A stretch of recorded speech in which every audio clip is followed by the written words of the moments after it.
eni medima nimu edi eshia ene anope ewo Kumasi online TV atija jumedie ena sabre mede eba besomo ewo baby biara mushe jumedie efri na se shonkonso ena mede mamunyina sa sabre majibra mushe Kumasi online TV masheshe video we ma oni ebi na ono so ehye femo bi Ghana handsome niema echegu wo man Ghana de ebusia sabre enya asem ketwa krasi kedie bi akosho ena yekwa akopie mu okota amafu bi di pie mu ya Ghana de ya sebo just wo bi enya tumi kakra na wo bi a ehye kwaya wo befa so a wo man Ghana sika no be podi bi die gudu botom wo be ye service mu change chankasa wo de mpedano ne gas no wo be kwa kope baby no man Ghana sika no medi mesi ye be kowre ye be ko deep ye be rere mu ye be tutu bi nso ama no wo na wo sefata se ye tutu bi de ma wo mo hopsi na do ye nso de me betena fidie ma anum se etu ne funam se futo na hopsi ne de ma no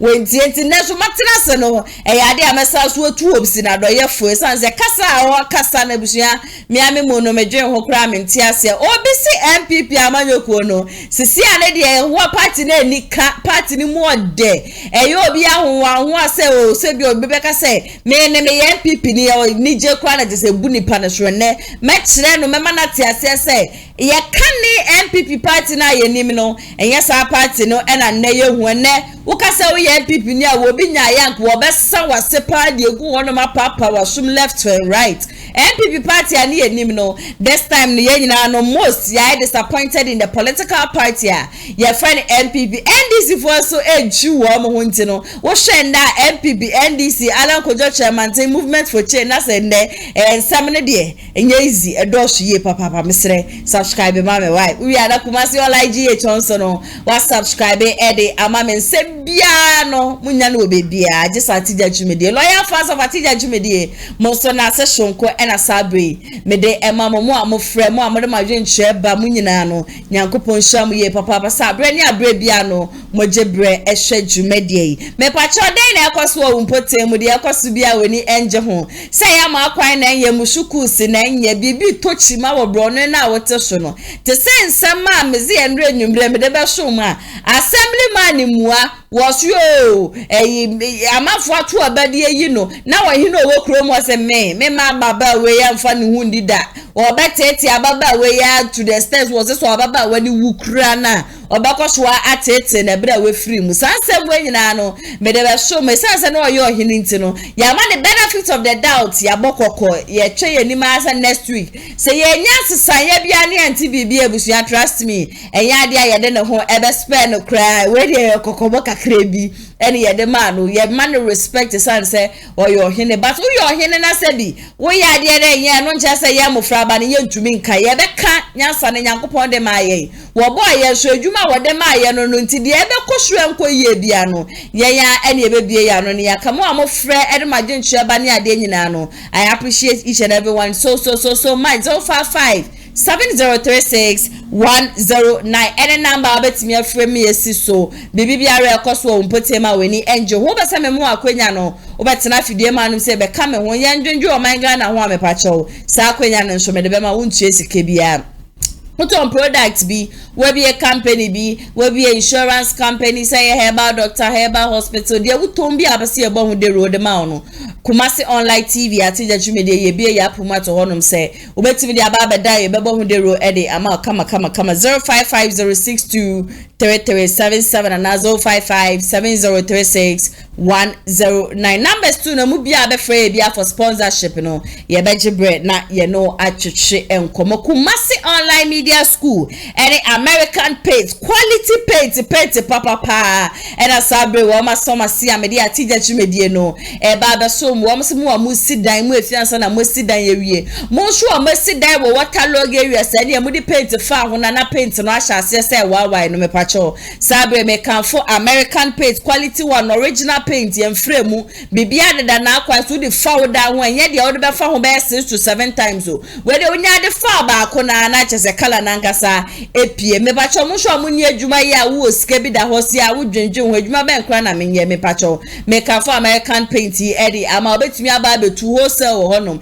ntiri wo a wabie wabi tu kra wo de oton paint dada ba wo nso no pese bia wo beto sa paint bi na wo beton wo wo campaign ni mu pacho ye bia tu number ni se bia wo Ghana be friend was 0244907376 number we na betimi afre yen esi so se wo man Ghana se wo ni o man Ghana na se wo obi memu so na ba se wo frɛ yen ampacha plus 13013794138 ubetimi afre yen esi so ba se bia ye shepe cars ne ade nyina ma wa me ba cho ni nyina no ye we nyina bi wa wo mpe we na pede me ba cho mo frɛ na eja painter wo hia no ye fembrɛ na wo dan no we door to door so be bia wo bia uwa pam uwa eastern region northern region kwa na pese ye de bre piem wo waboboa no akwa tu yem ya de de beba be piem wo waboboa no na eja wo so atumi agibi na de shaw dan no yopo enye ya no for painter ya frefre mu no quality one papa saso na Kumasi online media school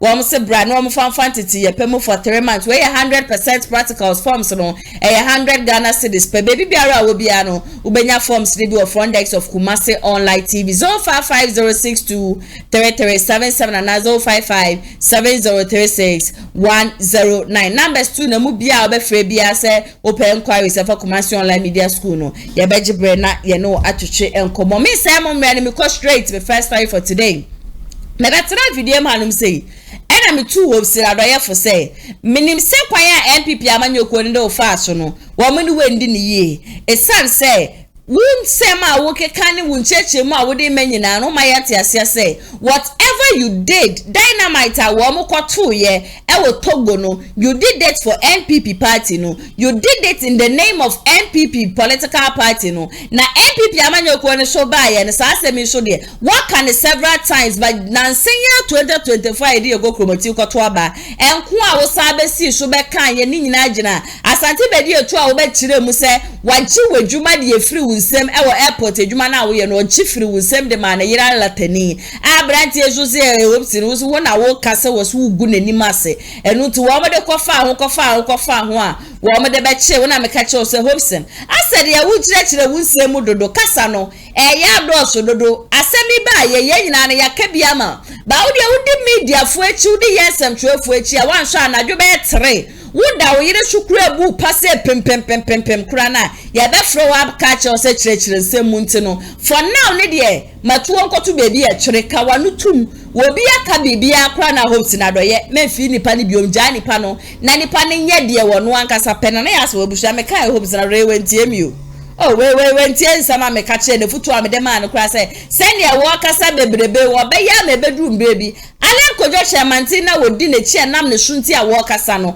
ala nkra gidi a wo woni mu na be hwere no ala be hwere gidi no mu ase because ne menya ne tie se hopes nkwa na friend it na aba NPP if we free NPP no akọ join movement for change se senior niema ekoya nkọ ne saa na we free movement for change de ne wo sa ala nkojo chairman tin wo de ne sa gu ni tusu no ti ni suro ye papa person say secret of secreta abranje de baba bonten said ya wodi NPP amanyoko no sa eno di bedi Alan Kojo chairman tin na this time round opsina do ye chese wo kotena wonua TV na okotena ho no ne ya titi ene NPP amanyoko no wo mo third vice chairman ene kopie mu ho no na nkomotwetwe wo be kire mu okopie mu prison sell ho no de course wo ho no ena wo kire mu sa ade no kra no yesi enye dynamite o yesi kopie mu Togo ho no na wo stone cracker eno wo to ne saa na ase tuo na yeto de bo stone mu na pai no aha wo se anu bi no wokoyeye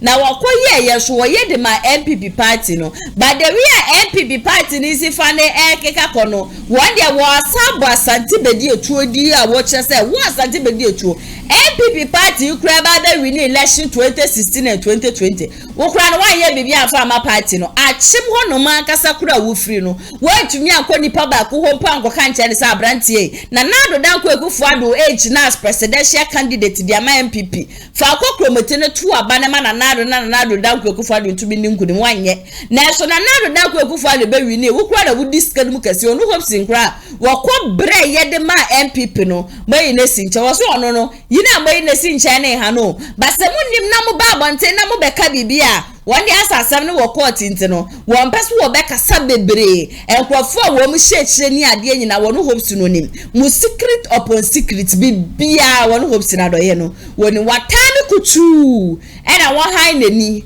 ena wo hwemo mo de asam de ne court wo mkopie mu court wo be fese wo si showdown na yi honorable Kennedy Japan beka so wo be ma na nado dan ko egufo de showdown wo be ma ba wo mia showdown no sa showdown no mukopie mu okota sa showdown da yade a ebe ye adwuma e wo hono ensem de wa pro bi egu hono ye papa say even the day e kra wo court car so wo meja no won ko two sureties any fine wo mo fine ni ade nyina no wo mo sa kwa de no kopie mu police station anyankopon ma fa kwem na nyanyansa anyankopon de ma no a anko no hopes na do ye wo mu chie ne sa de tumu ensem de me so wa pro bi egu hono ye papa credit no enkoma onua TV ebusi aka me hono yenko na yenkotie ni nyina mra sisia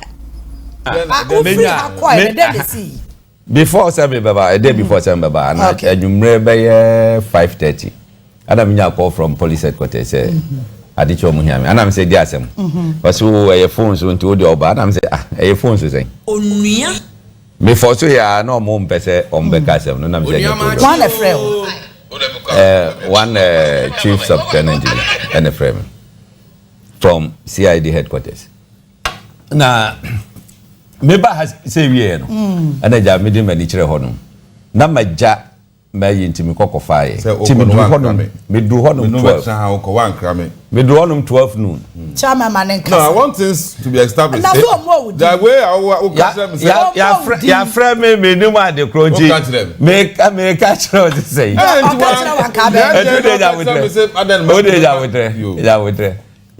ya local me over police station ya wa ga me meba o me ti ade 9 so I don't know say o mo chi abro je say bisa no I was the first person to get there and no problem ninya etimi call ya naja o mo de me call sia the boss o madam Fosti okay ano si o ma ya yi na kire no ano si o mo si da bi e hwa no twin phone ano bo video a cry interview ano ye no so this time no o mo de bibia call region enti ni mpanimfo yi no friend investigator ba ko kan ho 3 o mo me ko region for no ya we they are expecting me and I'm mpanimfo you involved in they are collaborating to kasa se na me team ya bo bia samwa ono na me de no koya asmi lawyer and I'm team no na me say what statement no onua but you go in and media maybe nim say the ABC because my name Madam Fosti fine. What started say we share the dimina. I say oh okay. We run the dimina and then net. No no mass sanga grant you na say me like me read body language here pa. Me tiase here pa. Ajeta. Eti ye call ye no. Edeja ye call regional commander ho.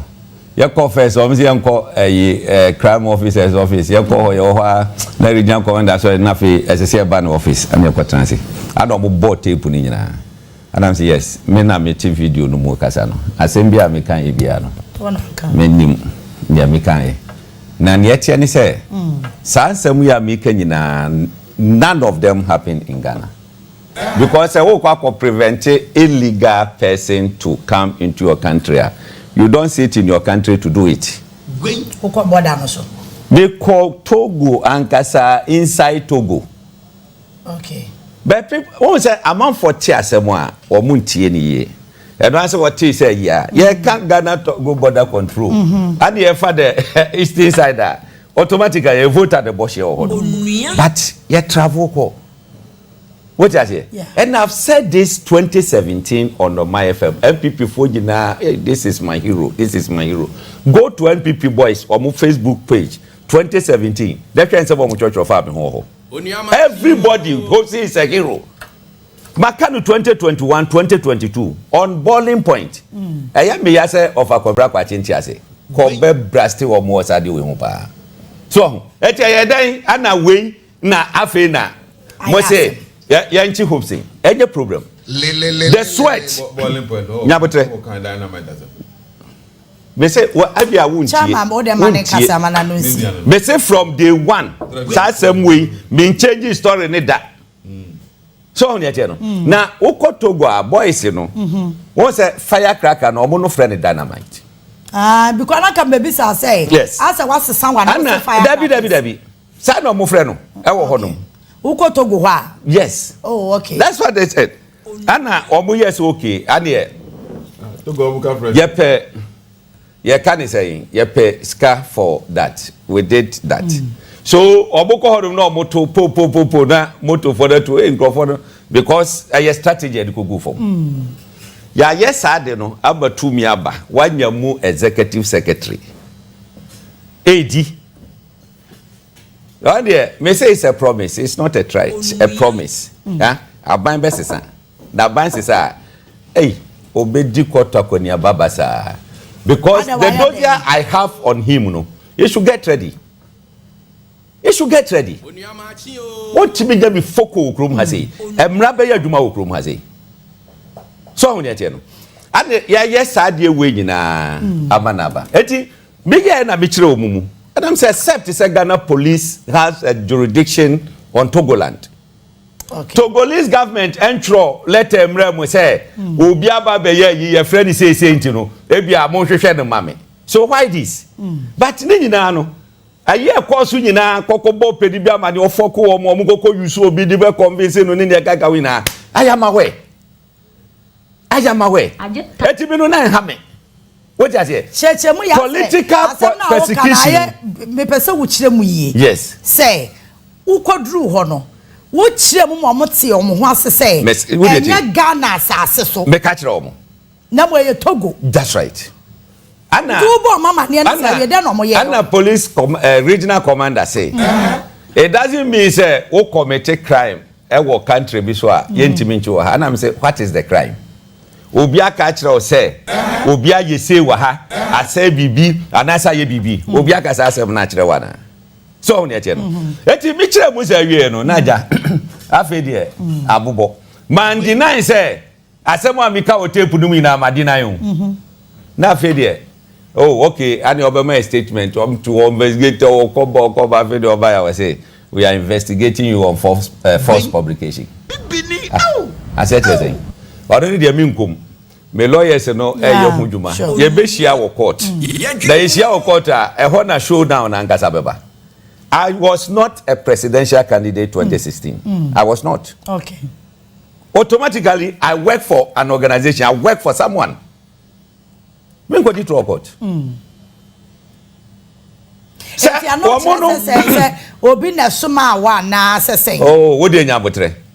I don't know there. Matter of your drew quarter. Ni ewo mu bia no. Be ma na daddy. Na afi court wa asem bi ka kire me awaka. Esese wo frɛ obi ba. No be deny or affirm whatever I am saying. We are going to do that. What it to hodom na. Do ba bo obi di wo court wo. Now they say, young fan is all my river idea. Now with your own family. Now, what do you on family? What do you on family? What do you on family? 20 is said, Bibia, me, Biaduni. I don't know. And then, baby, I'm going to Biaduni. The fire carcass is some places in the call, some places won't go be. What do I wear? Saying dinner, bet me. Oh, dear, don't worry. A drew hodoma. Two and 3 biana. Oh dear, don't worry. Say or more problem with that door. Yet you should be free one more. And you're true. May say go to Bamaka Granga may be taking Maya and Mercas or Mama Mishra Pumpo.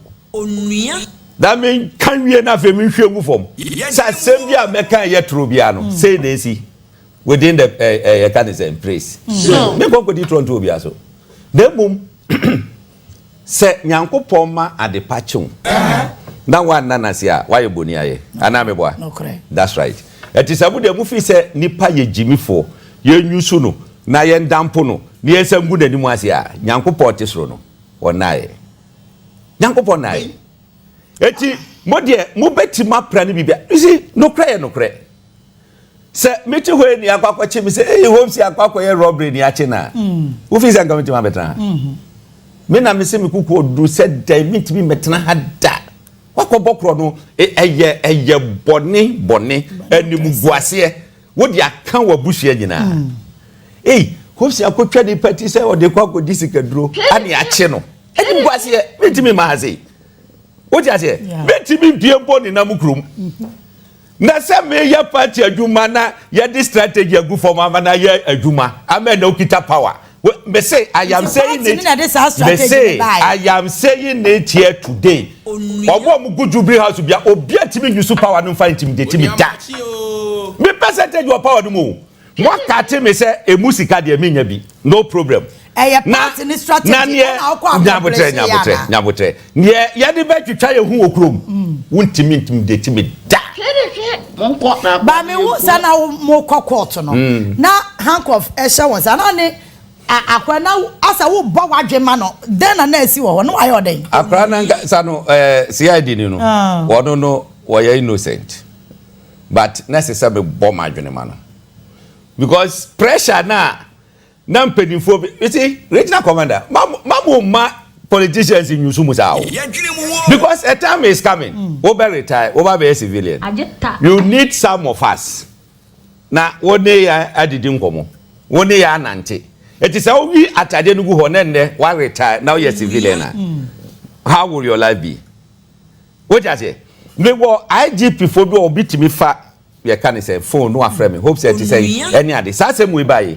They can't retire police commissioners or my frame on this issue. It will shock you. All because you know more fine or money you're fine. Any other. Look, 2016, Bisa. Senya mia enka hafo kan pipi ni bia timi ko because of observation of elections me ko police headquarters bia ono I can say it for a fact because I don't know nya ayi bia me catch the then candidate Akufo-Addo say sadi we yes he say me ko headquarters akwakoye yi me ko mpenifo mi no mu kase wi me bad ma ba bebrifu no through that and no mu ko position amokas e wa hafo a santo kwantokwa no eye den e brase fellow Ghanaians I did it all na me nya national executive but because my passion say Akufo-Addo be we ni aba be president intino me kumi ho ye de ese bia I was in Germany pressure dey to me so pa ma me back room ase wow so how dey no enti ma omo nye say me they can use anything to intimidate me. Na mo guys na mo prado mo mre mo ma mu hu bi prada me amfre wo mo. Yeti mi faga ni amani ska ko na fa nkokọ ise ro ko kratiti skeni bi ma no. Wa do dapa no akọ report so arepu ni ache no na che se de mo aguade. De se mo ma mi hu bi mo fa mo mra. Omo ba o mbeka fafranto omo ma ba ka bi mu. Opsi. O mbeka fafranto. Ejo omo o say o mama. Aduma de wa o say o mama. Look. But let me tell you my problem. Nyabotre. O da mama no si. Mama no si. Yeah. Hwe me. Senior me conduct me ho in the party. Me wadofo bebre. E wo party no. We dey dan ko ye bi nua pa o. On frame me cafe grandchildren with that say hope say be say and say but we have people our movie say no this guy you entreating here bibia sia mete ni omo plan ni na mete hwe wo de bibinti that's happening no my adwene say me poni din wo krom ha one day wani me o hwe me me ya we pa wo hwe o fresh sofu bi say sofu re ne menkasa na me on fa me mrafie and o ka che ne say wo de we ye ready a yem pakika ono ade ne car be fa me na o be man driver ba be fa yin be ne sofu no ne yaba na sofu no kan ye na me ka che se mu Kumasi mbi ho adam wo Accra na me ka se me ba mande nti ade cheye no the dream I had the hwana me spiritual father bi kasha say ni da ya me hu ye ni wani I don't say me man feel I know friend me no say ma hu sem wusie pa di wachi don't go ne pa ne frɛ wa toso no menko eti Monday ana so for no frɛ me Adam say wo yesunsun mo adwuma wonim say friend na wa friend me de me ko no enye o say oh hope say man check wo de ma me break agra wani o friend me a say ha so wonim ne ngabe si wo ya fra na san wo de ne be si no me de to honom me say one day be bossa di panidin ya fra na san say sansem fun ne yi no modi no they should stop it maybe by ye one catch me off musika modi me nya bi ni what you say so what is the problem ya fra na san me life for pa de me say just say nyankopon a wo hatasro say the papa that said this NPP ni say oh yakun me say obi bi obebo pass ye mra me so what you want no mo aba be kun amen o okay nti ukoya ye ball charge force publication no uko them then see ya de chin oh some eja be 6 p.m. Oh me ma kasa so ukoya nya won ne koy me ma ya chew chama ya chew no ti ati mo kroma na wo chi ya chew ya ukoy you sata me na bisa say ya chew no the way ya me come here bisa no me kai sa che no because radio so ever 1 hour ultimatum no mo chill wa airport sese o manja o marewa de na esi ho a ehwo nyina be dane so ye to petrol de aba ho man kasa nwe radio no so ni eja no bisa no na wo de wa ankom bisa no wa ankom no de enye problem because okwa ye be yin na azu aga just ya cho wa de me de acha no okwa ye be yin na de enye problem wa de wa gwa enye hwe eti eja say yes ano omo nanam ho a ebo say some say still they are waiting look CID 43 impedifo from headquarters akokan regional commander ni crime impedifo ni nyina ho yaka asem awie yakwa just statement awie still omo train directives everyone omo say from the above Odene de enye kukuomu say ye whispering they said it okay they said it okay investigate about simpany for no twen omo twen from above CID boss mameti as say they are I mean collaborating eti obi a we involved bia no they are in touch before see ye ko eti na above no ye heva ye twa omo si o say senior 6 abonese say okoko twen ewo ministries police okoko to ni paze omo ye kokro mo ma mi ntwa duro wo kwan mu behwe de ba be bufu ya me tiantianse ya de no na fasa kombi na ba behwe no hey Rambo star bi adam say Rambo star me no ya say o na obeja bo try ade ye koye neja wo mo de mi kokko ya duro no wanto manto later on na me ma ya bo be asamu akoko pe bi problem okay anaja ye mi kokko shemu it says leader no wasi oh nkofo bi ba na omu ya titrufo a ye bie mo omo ba anu sei ehwo ne de ya mframa timi fa ho gagrante ana ofre police no ka jara se hwe do ni mo ni bia de amaye mo mane na ho a eti me hye hodum ehwo hye na sesifo yi ja omo fa fine no mu hu mi hu eti we bra no we abeje dan de ye mi nwanwa kra ni se ebo be 150 na msi o me fa mi ho nto yi mattress ro so kakra ti na fa mi be 45 minutes medite ye no mada no still no mu gina me so hu mi ho wow and I'm say eh eti so many in fact me ko no they were 31 eti me ma obia 100 Ghana cedis at least 1 week video on beti media didi any ade ana me ko duru ho me hwe wo mu washroom ho no yedi me wura mu anajo nso de me mantima anjunso at be 9 am aye call court as a meeting anjunso wow ase nipa na eti ho hefa ministries police station eti makachi omo se mi ankasa be de to me ho so me pesa me best san you know ma omo sanu so ya ka se power oh sisi ai oh ya me so omo pe plumber bi ma me nya ne ya by next week no na you ready oh me ya ma omo na bibia timi akwa problem no say me chama ati ka me de manisi ya eti adechi ye anaja omba be famia ye court no omo yi nyina ne se omo nko no omo nko remind me na asamwasi 8 years ago enye say bia wo de ono ye matter of law until they me friend nto omo kwa kope remind dom their investigation onua well yeah me lawyers original in fact kotu law so na authority Supreme Court yi Martin Pebu versus Attorney General ni ade kotu ni nyina police ni sorry judge no based on the law no so granted a bail of 20,000 with 2 sureties. Meja yeah. Nti as a semi-trans court no mo hyehyɛ. And at the same CID ni say oh yeah kwa sign bail no from Ministry's police. Okay. Ni aba be wie no court ho no. Okay. Meja metra ka no. Ye bedru ye no ye handcuff no free me sir.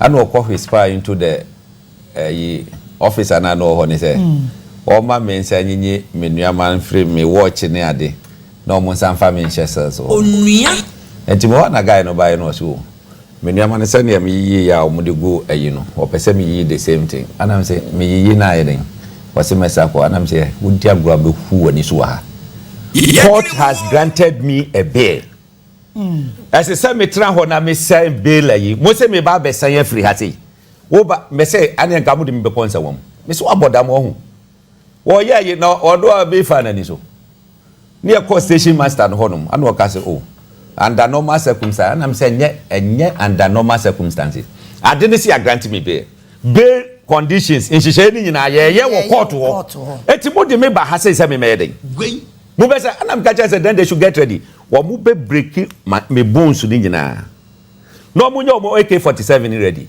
me say I swear God me say mo pa mo nya attempt me ma mo show down wa say ajeta enga message enwema ho say court grant me bail na watimi adada me say ye ba be sign first step e wo police station no say what me say kwa kwhye say wa bodam to mo hwe ye adom so wo de me nkonko tran yi anam say enti ha na me ba ye no me ba ha for den so strategy anko omoye be say nkrofo nya bail na yese o wo mantima miti ko wo mugumo obi anya ya granted bail 1 month oh bishia Nigeria professor nani afi watena America wo ye chairman of a company be worldwide me refi company ni din be say all can say na me so waba yese obi na discap eba oba betua skabia ma no se den na ye fake ana kwa no twa no ho ayigu no so insese ombeye investigation na ho na ye na akwakohyem wakokota me granting bail onua wa hye so ho 1 good month the day na me kokoto no honom ana me say aw woni me ne lawyer bi akasa me pese wokọ no kokọ boa nkrofo ho hwe Ghana ho ave am say hopes one say ye kasa etodo bi experience ni bi wo honom na say ye ka mo wa abonti amonti ase until you experience it are you serious o onua I am so mo twabo yan dodo mo make you unpopular dodo meanwhile the systems are not working are you serious court grant bail now what for kwatiku bi so say smart way bi send your mo eye me no say me lusu gada enka meda o mbeka so mpese investigator no kwa be dwane so onyanko inspect oh yeah onyanko inspect eti ka mi wura mu pa o ngenu anu no ka mesa da hodom yes o wa meet bail condition nsem fun say ya na police for need okroma say and we need to tell them again nsem fun court grant obi bail nipa no betena court ho no wa ye hu hihye nyina awie se ebasa tamaso court apon wantimi amiti dia yes o wanya sureties na mama o wantimi anye senchi no and yes adu kwa kotum adeche a dia kwa everybody was ready sureties o ma yo mo Ghana bibia se so mo ye bi o ma ni ready ko ne kokko hwe bi o mo tikeke na fe wo ba be pray enu na ye dia asemba no Vice President menye biti no me say Ghana police ya wote no enu etimi take the whole day enche over the civilian no me yo Yeah. Captain mo dey the same thing ya kwahwe ba bia surety ni tikeke no no mo dey afa ha no mo dey afa Abusia wa mai na ye wo mni de eya ye ta ka me se emra ne de wa wunni memra no wa bon wa wunni mhwe no e na mra ne be che wo wunni kapre so de a wo hwe de hopes na kire a wo kan anka nyanya me ne nyanza jesen ko wo angasa abre no ko mo saade no ko tu mu kura se ene ama court ne ka se wo provide no wantumi provide ye won krofo bebira che se I think say a program bi a meta hwe me refi program ni din even the time a footballer ya you dan ko jurugu ne hwe wo ti asimpo no wo mo ota cheska tabo eska no ne ma no no de ma papa no na papa na ko prison wonum no de akwa ya adoye eto de bi a wo hu wo hwe videos ni bi na wo tie de enkrofo bi kira se wo ma ya wo mo de aba be da prison obi wo hanu ma wo da ho kra ne na asemimpo ni ye ni wie yo na asemimpo no okamafo no owen wobi wo hanu ma e bia wo bi komi bi na di no ko ti obi bro fra ba akopɛ ni atumi ageli ni pa be 3 years 4 years na kwabra ni a wo tu o manga na wo di o manga na sika ne yakaya no atum na yakaya no yakatum miana mka se wo sine wusutwa kasa no na wo kasa too much kasa wo sina do ye kasa na bushia eya brosho dodo asemi wa na wo kire mu se wo court but yen fokwan bi so na yen tie nsema wo sina do ye pregu onom no me se ya de a ekoso ye papa wo manga na police station me west enemy mpono me we shem fama no se wo nkoda ho wo manga na wo abonti dia wo freedom na nyame anboa na wo kopie mu ho no bi na bibi kakra bi fa wani so obi o se dwonso de no dwonso de ne da wo kopie mu ho wo twenya kosi adechi be ye nine ne be makura enjo ne yurin de be no kura ensei ba ni nyina no kura ye ba be pie mu enie osu no court ne de wo be ko asante bediatuo asi onim se ye den ya NPP amanyokuo no 2024 melusi nti 2024 NPP amanyokuo no lusi se kim asante bediatuo buabua ho na court ajes wonu hopsi na do ye de obekọ no enya asem ketwa ebekọ baba ina sisi no finally wo bodin ema ye nyina ye hu se allegedly asante bediatuo ene taye chi asante bediatuo ene de se pie ma ya chi onu hopsi na do ye de atum ni nyina nso ni gina nsema hopsi na do ye kokan ye se ene asante bediatuo so wagi onu hopsi na do ye na dwuma free ni nsem ene de man ye I don't want to use the word say anami use the word anami bisa say most send your hopsi na do ye wo kasa ne ade a is he very bitter hopsi na do ye is he disappointed in NPP have the NPP party no have they treated hopes in adoye fair comment section ase emame NPP for third vice chairman ana ono so wo dwumedie num ase wono so just hopes yes wo kasa as well hopes kasa do na no aba betum bi ni ade na wono na oba be kire mu say ade hopes in adoye aye no wo be ka che hopes in adoye plain say wo destroy the relationship between Ghana and Togo nyonkofa eda Ghana ni Togo ntem no hopsi na doye ni nyina nam dynamite a wo kwoto ye ntino wo destroy ba wono should you obeka ni place onim se dia police fo ne ye ne de wanya de wo me yakata sumo mu aso bia no kure ne da no wo de no kure no ebeto ho no ma se a police fo no wo manya de kra na ne kasemu ana branche ngoka na minti a was NPP party de wo ba ye no wo ma bo wo mo humadi ye papa candidate so kra wo ma sa kwa na ba no 2024 sa candidate no wo ba be din kunim chese na medwo na mse NPP party ba na vice chairman ni ka wansem party na ye ni tua no na party no ya original one no ya de ahye dem ne ya tum ena fake NPP party no ena ye de pia na se wo kasa ne ni abiri na se wo no so kra no mahama kra ma ya che ne pe Osije obi ti sa la ngojo chairman ti movement for change there ye competition vema NPP competition ejina NPP ni NDC so na NDC so there wo mutumi win election NPP amanyoku na ene be win and you hope na fans spend or to be the money ni ye papa credit no ensa so nkoma Onia TV kame ho ne yenko na yenko tie nsem yin na so emra sesia The problem is asking we now. First, we make a statement, you know. I say, Okoye Bibi of Volta region. Na Okoto dynamite. I saw the reaction of the NDC. Okoto dynamite. Then later, I am buying or saying Volta region. I across the border, Togo.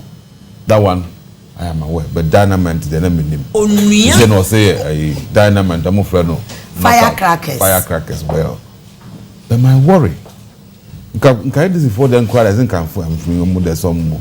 But Thomas say Jacob won't grow for both and Jacob to dynamite. They were. You heard it. You heard the reaction. And also, you know why a voter across the border. Then I got worried. That name and I'm saying, do you know what this can do between Ghana and Togo? The relationship. What I say? Ghana Togo relationship. That yetimi suman for more. Well, that time he used no. More yeah, I don't want them there soldier for go border no so no more pamon. Huh? More yeah, you can say voter registration 2020. And then one of them a soldier for go. Please drop that thing that walk on. Drop it. That no can. But say drop it. Now national security. Man call them. National security. But I tell you, say, me, that is my worry. The relationship between Ghana and Togo could be affected. Now, on the issue of said Nikotumu, the behavior and the reaction of the police officers, you were just talking about Captain Smart. We've all seen that before.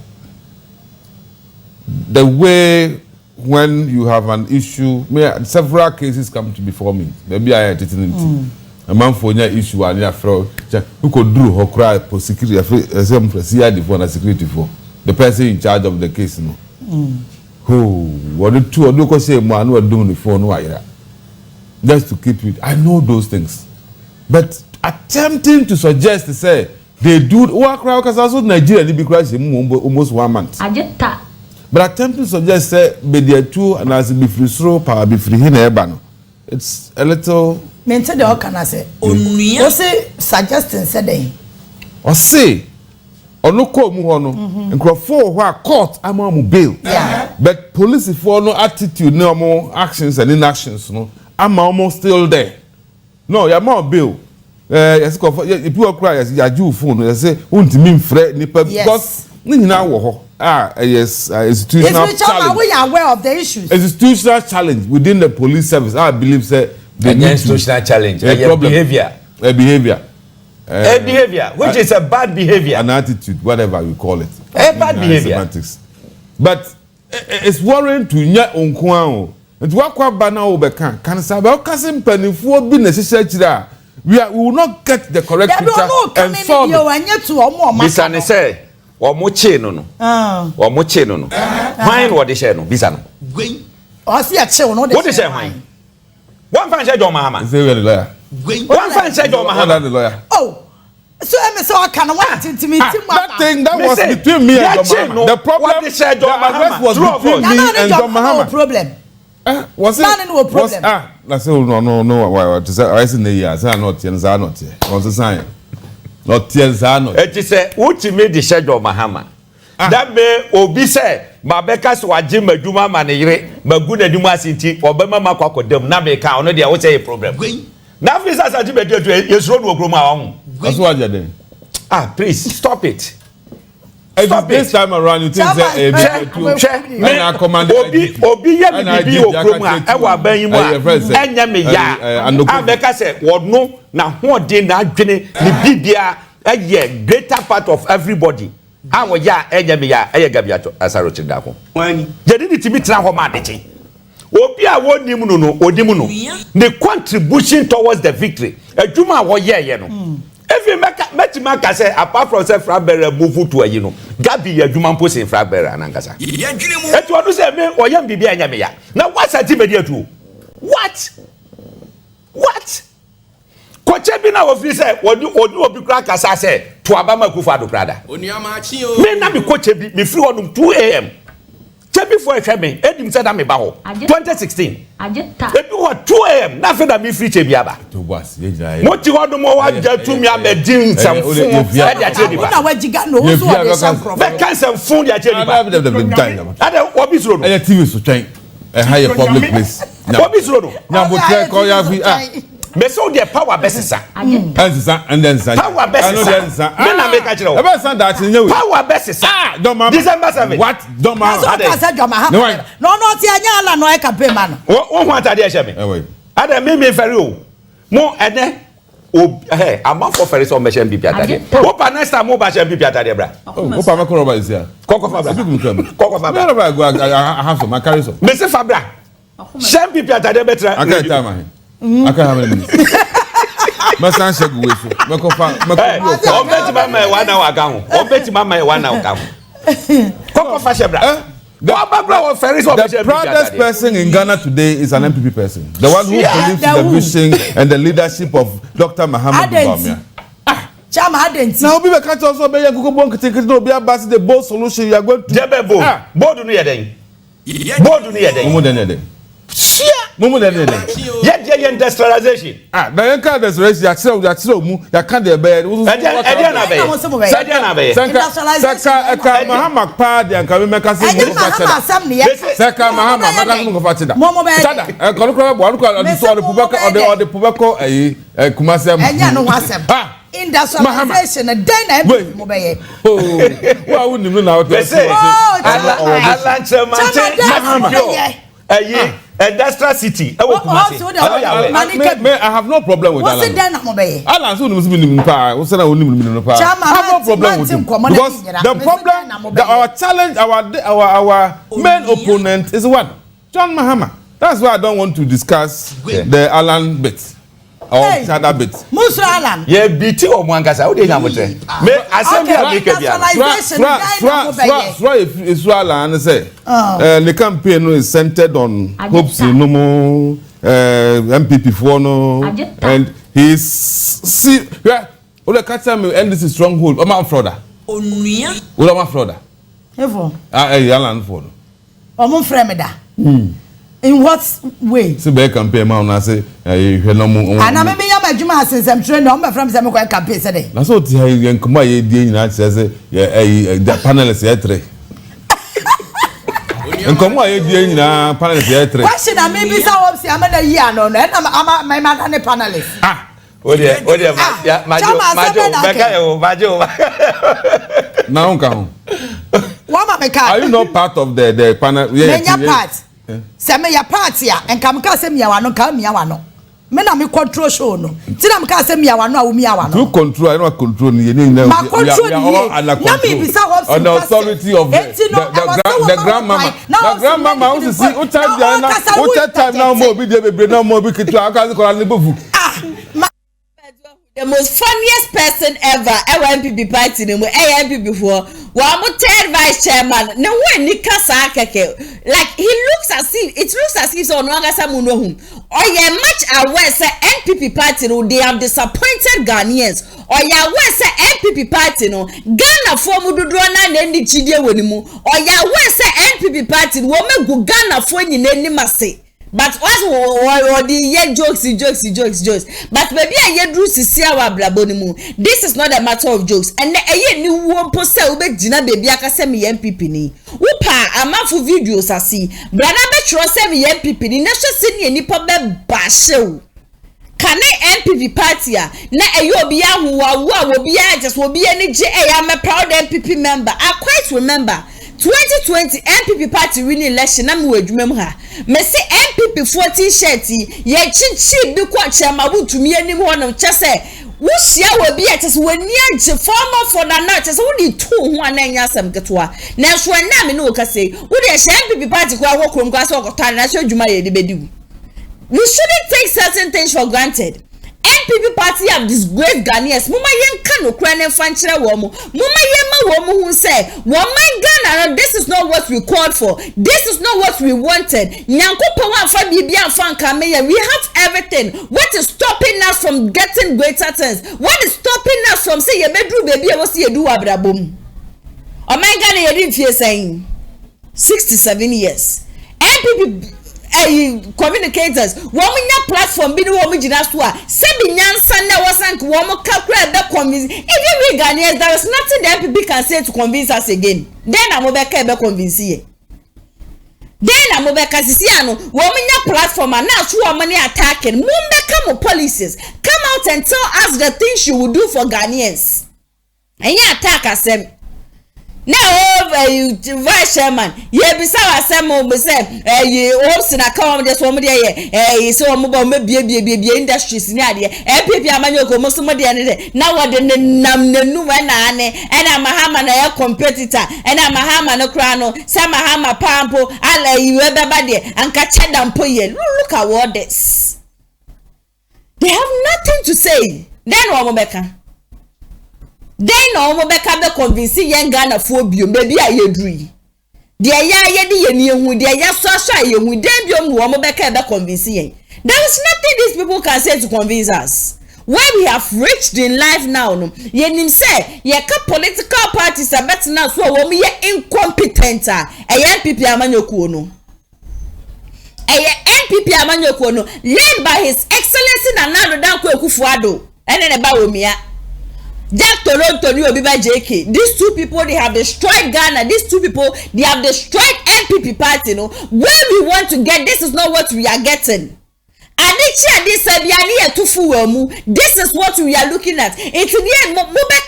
When the fundamentals are weak, the exchange rate will expose itself. No more patch saying. No more patch saying.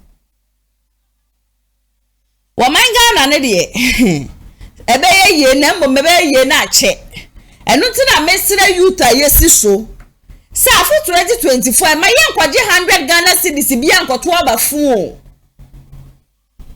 prophecies ahudra eba kire se afi ye de ye nim obi e wo be win 2024 election wo man Ghana ekom na ye ba be kom inti se kom ni eba be kom ni yankopeni da se bi na ji mu doni da wonyansa wo betumi aba be govern the country ebe ma me no mienu ya ho ha yen kakra ni yakofa leader bia sa keka just because of 100 cities and 20 cities then we should know say ya wo kwancha pa 4 years akwantu enya small journey 4 years akwantu enya small journey me say ya me no mienu asede say 2024 they best select a very good leader, a leader will train in my home, leader won't be dig Ghana sika, leader just a bonny kwasho one be katakata so ne be kwakwa wiechire no na wa ma fechira kwakwa chidi pan because they feel intimidated.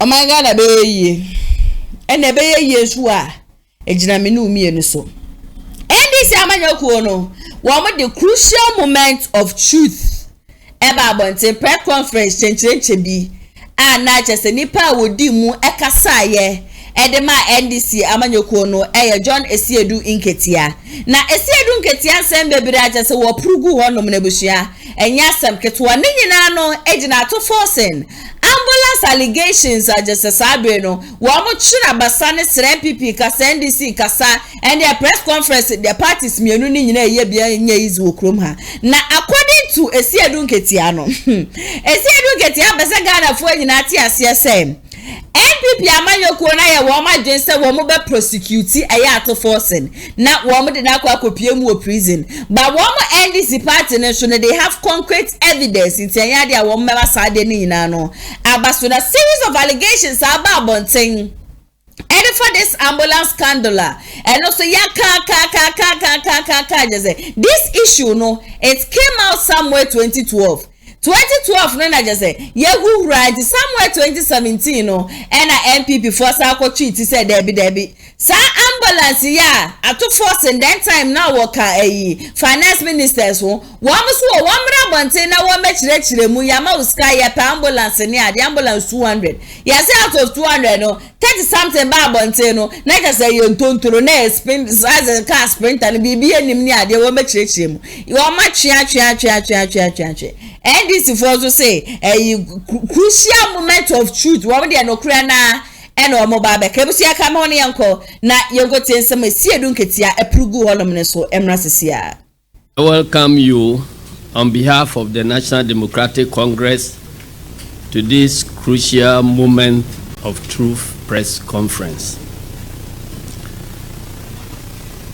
We've called you here over a very grave matter that has the potential to completely undermine the administration of justice in our dear country, Ghana. As you may be aware, since late 2021, the Akufo-Addo government has been persecuting the minority leader in Parliament, Honorable Dr. Kesel Atuforsen, over the purchase of some ambulances by the Ministry of Health under the erstwhile NDC Mahama government. As a law-abiding political party, we have restrained ourselves from commenting on this matter publicly. This is because we respect the principle that matters pending in court should not be commented on in a manner that prejudices the outcome. We therefore have no intention of doing so today. However, in the light of repeated falsehood, deliberate misrepresentation, and distortions churned out by the Attorney General Godfrey Yeboah-Dame and the NPP propagandists, we are compelled to correct certain misconceptions in the public domain about the said ambulances transaction and situate this discussion in its proper context. This is without prejudice to any matters pending before the courts in this case. Every reasonable person would agree that it would be irresponsible of us to sit aloof and allow deliberate falsehood to be peddled about us without putting out the truth. For the avoidance of doubt, the specific claim that the Attorney General has based his persecution of the minority leader on is that, in the Attorney General's view, there has been financial loss to the state because he, as Deputy Minister of Finance, wrote letters to the Bank of Ghana requesting the bank to set up letters of credit in favor of Big C Trading Company of Dubai, suppliers of the ambulances in question, without authorization from his then boss and Finance Minister, Honorable Setekwe. This is publicly available information captured in the records of the High Court, Accra. So this one has been said, though I'm only repeating it.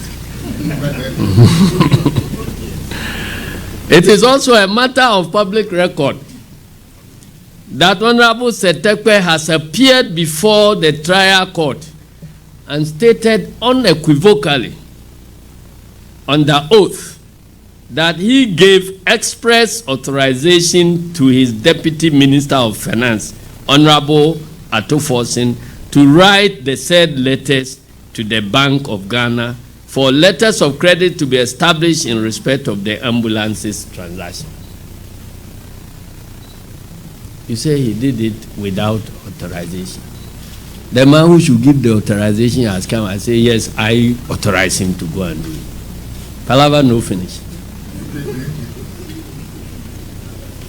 This authorization is evidenced by the seal of the Ministry of Finance. In case Setekwe was lying, there is a seal of the Ministry of Finance. It's apparent on the face of the letter written by Honorable Atuforsen. It is instructive to note that the establishment of the letters of credit was done on the advice of the Attorney General then. That failure to do so was going to make it difficult for the government of Ghana to defend any suit brought by Big C Trading for breach of contract. Godfrey Dame and hordes of NPP propagandists also continue to falsely claim that the NDC government brought in ordinary vans, maybe in our language, trotros, purporting to be ambulances without medical equipment under the said transaction. We want to state emphatically that the first set of 30 ambulances supplied under the transaction arrived in the country with the necessary fittings in them sometime in the year 2015. So at this stage, on the screen are pictures of the exterior and interior of the ambulances as they arrived in the country. The empty structure. These are the interior pictures of the empty structures.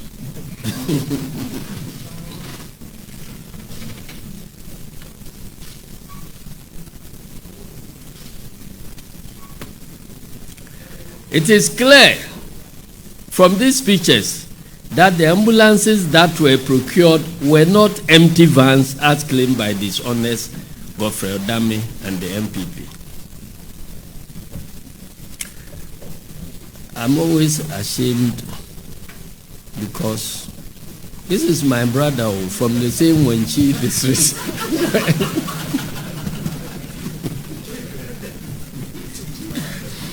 In addition, a container load of medical equipment to be installed in these ambulances were shipped by Big C and arrived in the country around the end of 2016.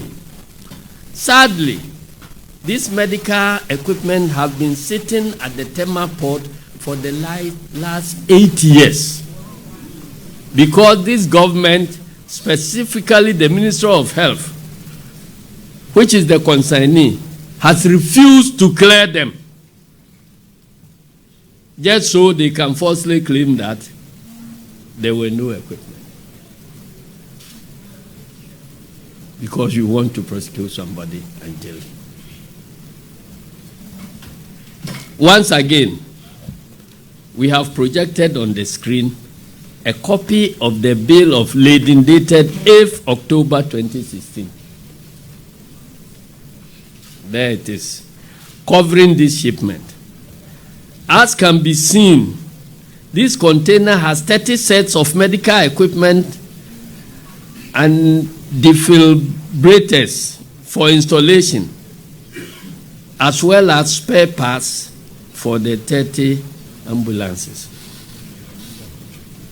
Dr. Manibama, is that defibrillators or yes. Is that the correct pronunciation? Okay. You've seen the bill of lading. The bill of lading. When you ship, they prepare these documents and then send it to the consignee. So public money used to procure all these things have been sent to the Minister of Health. He has refused to clear them, just so that they can prove that there was no equipment.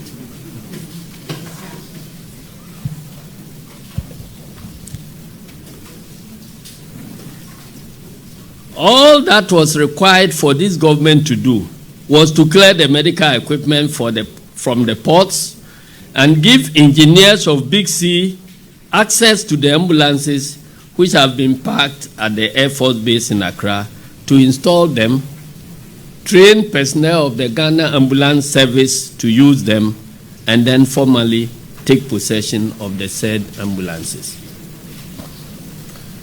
It therefore makes no sense that after refusing to do this simple task and allowing the ambulances to deteriorate for 8 years, my brother Godfrey Dame will turn around to persecute Honorable Atuforsen for allegedly causing financial loss to the state when the loss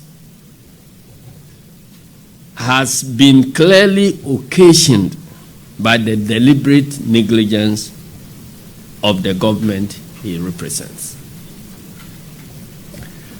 We firmly believe that the decision to take the minority leader and some others to court over this matter was born out of malicious, sinister, and wicked desire to silence him through unjust imprisonment, nothing more, nothing less.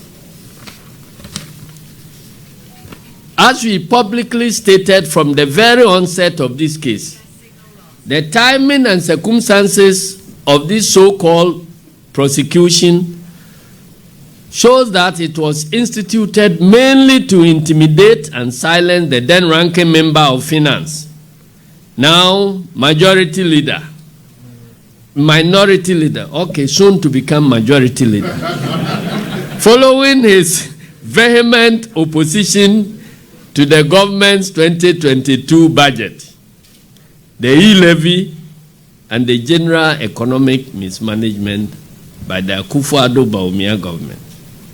This is the very embodiment of political witch hunt and persecution. But you see, he was a minority spokesperson on finance. And he was doing well.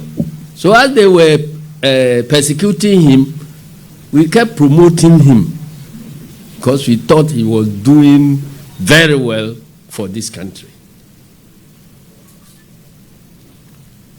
Having set out the factual background of this whole matter, I will now proceed to address certain grave matters that have emerged from the ongoing trial, which border on professional misconduct and crime on the part of the Attorney General, Godfrey Dame. Ladies and gentlemen of the media, last Thursday, 23rd March 2024, the third accused person in this case, Richard Jakwa, took the stand to be cross-examined by counsel for Dr. Atuforsen. During this cross-examination, Attorney General Godfrey Odami shot up from his seat to accuse Mr. Richard Jakwa of defending Atuforsen rather than himself. In response to the Attorney General's accusation, Mr. Jakwa, who was testifying under oath and felt attacked without provocation, dropped a bombshell that Godfrey Odame, the Attorney General, has been having clandestine meetings and telephone conversations with him at odd hours to persuade him to falsely testify against the minority leader, Dr. Atuforsen, so that the prosecution can secure a conviction. So, Minister of Justice, you are not interested in justice. You are interested in just jailing somebody. You are supposed to be the person who will be delivering justice to your countrymen. You have now become the torchbearer of injustice because of political interest. This testimony by Mr. Jakwa was given to the court under oath and captured by the court's record. At last Thursday's hearing, The Attorney General, who was personally present, in the court, could not object to this damning evidence of Mr. Japa. He did not deny calling and meeting Japa at odd hours. Neither did he deny Japa's claim that he had been impressing on him to skew his testimony in a matter that will allow the state to secure a conviction against the minority leader.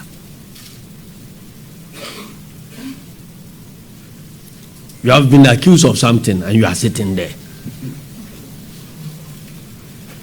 You decide that the way to respond is through a press statement where you could have defended yourself there.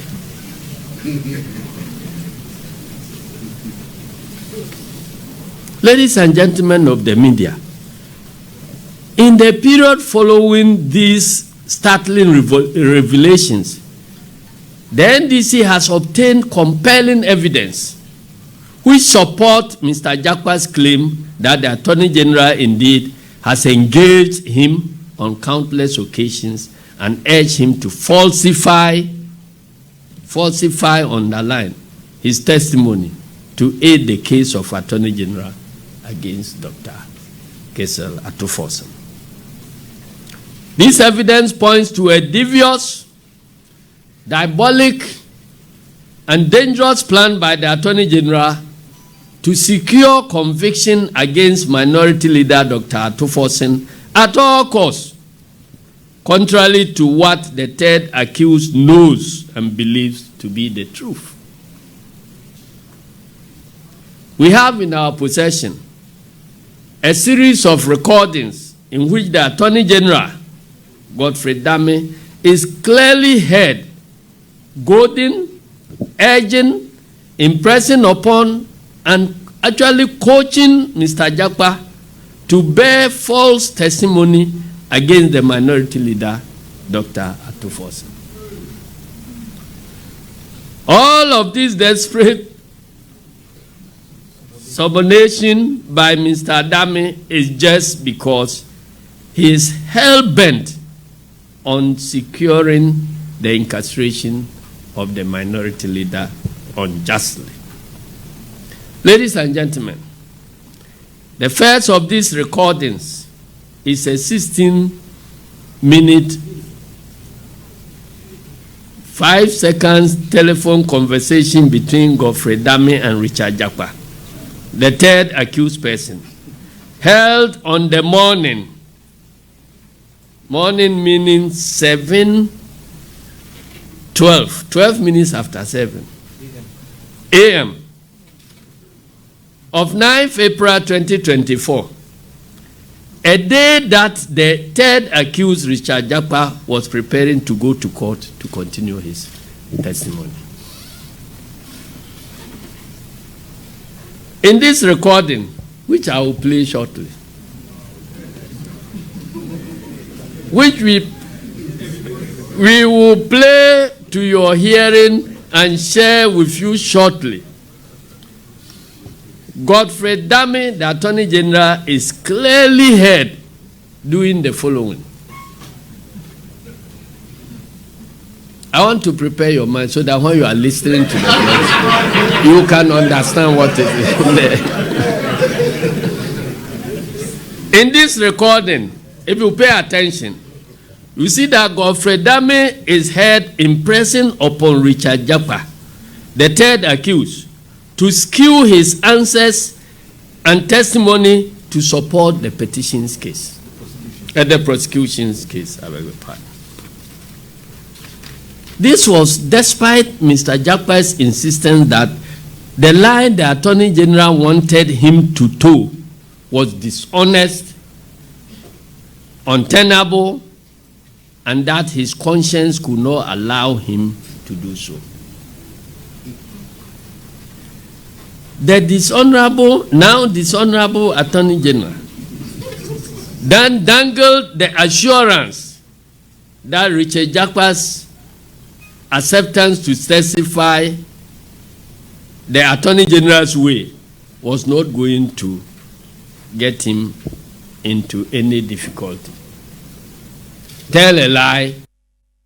Tiadun ketiade a obaso wo kire se NPP amanyokuo no wo mo pekwan bia wo mo befa so a wo mo de begu ayi atofo sinimase na what one nsam ne so no se hye audio support audio se wo honom na nyasam ketwa na sa audio se wo honom ni nyina no attorney general no wo pacho gidi so mesrambo kotodwegu for mensa den sayem hwena wan kwan fa evidence bia kra fa nkopie mu okote enye sami ayi attorney general ya de benim begu asiye papa waka bibia wie no na jakpa ise me ubu akra me na me sanko court nkofa eyi fake evidence nkoda doctor's report na me yare ni ade sade ne de me de enya de ametumi ayeda na te say ndisi amanyoko no they know what they are saying, they know what they have. It's evidence upon evidence there enya sam geto akra yes asenko na yenkotie yasum nso emra sesia. Professional misconduct on the part of no less a person than the Attorney General, who was the leader of the bar, bears a high responsibility to adhere to the rules of ethics of the legal profession, is reprehensible and totally unpardonable.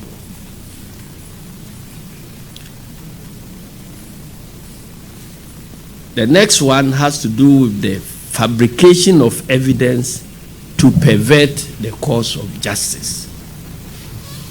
Minister of Justice fabricating evidence to pervert the course of justice.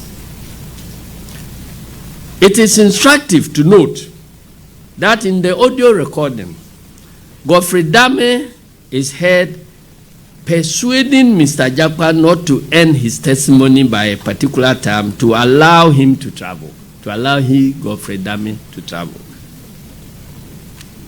The dishonorable Attorney General is also heard persuading Mr. Japa to procure and submit a fake medical excuse duty to the court, which he was scheduled to testify before that morning. Attorney General and Minister of Justice. This was to enable Godfrey Dame travel abroad without missing Japa's testimony. Attorney General, you are asking somebody who is before court for what you claim to be one crime to go and commit another one, to come and deceive the court.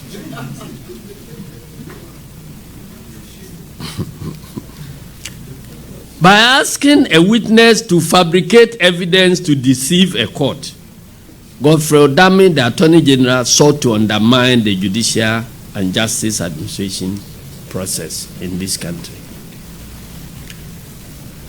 This conduct of Godfrey Dame constitutes the offense of perjury, which is a crime punishable under the laws of Ghana, specifically Section 213 and 214 of the Criminal and Other Offences Act 1960, Act 29. Ladies and gentlemen of the media, I would at this stage invite you. You have been salivating for some time now, but I want to invite you to the content of this recording, after which I'll make some important observations. Let me allow you. You pay only after the goods have been delivered, because that's also the contract, also. Yes, but then the financial instrument for the project is an irrevocable letter of credit. So good. So that credit letter has already been sent. No problem. But in my view, that letter of area, the contract requires that you pay by letter of credit, not so. Yes, in addition, we should establish it upon the sign of the contract. So already you have paid. Upon the signing of the contract for every 50 ambulance. Yes. Upon the signing of the contract for every 50 ambulance, since there was no advance mobilization, advance payment, that That LC was a security that you have to establish ahead. No problem. It's on the contract for every 50 ambulance. Is it the contract for the contract for every 50 ambulance? Pardon? Is it the contract for? I'm saying upon a sign of the contract for every 50 ambulance. Yes. Is it the contract for the every 50 ambulance? The contract is for 200 ambulances in tranches of 50, 50, 50. Good. Hold on. So that contract for 50 ambulance is different from this one? No. It is, the contract is one contract for 200 ambulances, which has been broken down within the contract for every few. You establish LC for every 50 tranche. So you have 4 LCs for the 200 ambulances. No, that part I disagree with you. But if you look at the terms and contract, it's quite clear. And it should not be difficult for you to accept, because really it doesn't put you in any problem at all. That does not put you into any difficulty. And you know the Minister of Health, the Minister of Finance. So for me, if you accept that, then it doesn't put you into any difficulty. See, the problem I have in accepting that for you is accepting that for you is that in there are letters that confirm that, both from. You see, the witness is telling you what the situation is, what the true facts are. And you say he should testify in a certain particular way. And that it won't create any difficulty for him. He will go free and somebody else will be jailed for dishonesty. And the witness keeps insisting that it is against his conscience, he cannot do what you want done. Continue.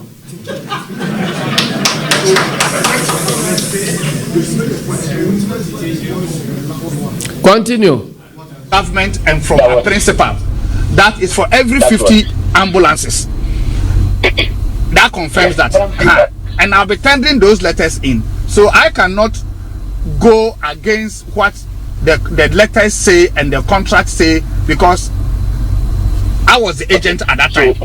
Japan Business was the agent. Hold on. LCs on site.